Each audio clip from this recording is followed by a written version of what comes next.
दोस्तों, मैं हूं ज़ीशान और आप मुझे देख रहे हैं ज़ीशान वन चैनल से। तो दोस्तों, आज की जो रेसिपी है वो है शिमला मिर्च और आलू के पुलाव बनाने लगा हूं। तो दोस्तों, अगर वीडियो आपको थोड़ी सी भी अच्छी लगे, लाइक करें, शेयर करें और चैनल को सब्सक्राइब ज़रूर करें। तो दोस्तों, सबसे मैंने प्याज ऐड कर लिए। उसके बाद इसको ब्राउन होने के लिए थोड़ा सा छोड़ देंगे। तो दोस्तों, आप साथ में म्यूज़िक सुने।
तो दोस्तों, यहाँ से अभी हमारी जो ग्रेवी थी वो फुल तैयार हो गई है।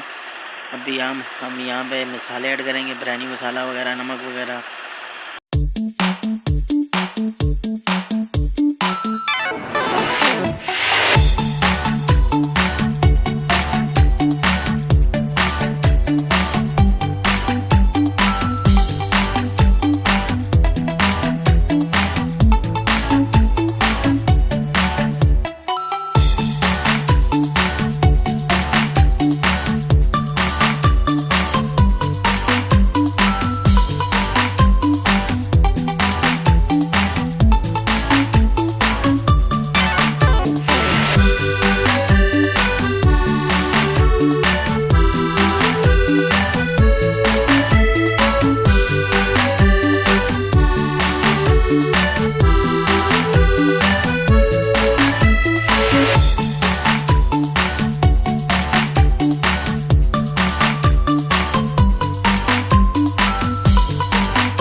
तो दोस्तों अभी यहाँ पे हमने दम पे चावल रख दिए हल्की आंच पे, तकरीबन 10 से 15 मिनट दोस्तों आपने रखने हैं।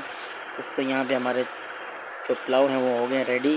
तो दोस्तों अगर वीडियो आपको हमारी थोड़ी सी भी अच्छी लगे तो हमारे चैनल को ज़रूर सब्सक्राइब कर देना और बेल के आइकन पर भी क्लिक करना कि हमारे नई आने वाली वीडियो आप तक पहुँच जाए। तो दोस्तों अभी ये मैं अभी प्लेट में डाल देता हूँ और मिलते हैं एक नई वीडियो में। शुक्रिया।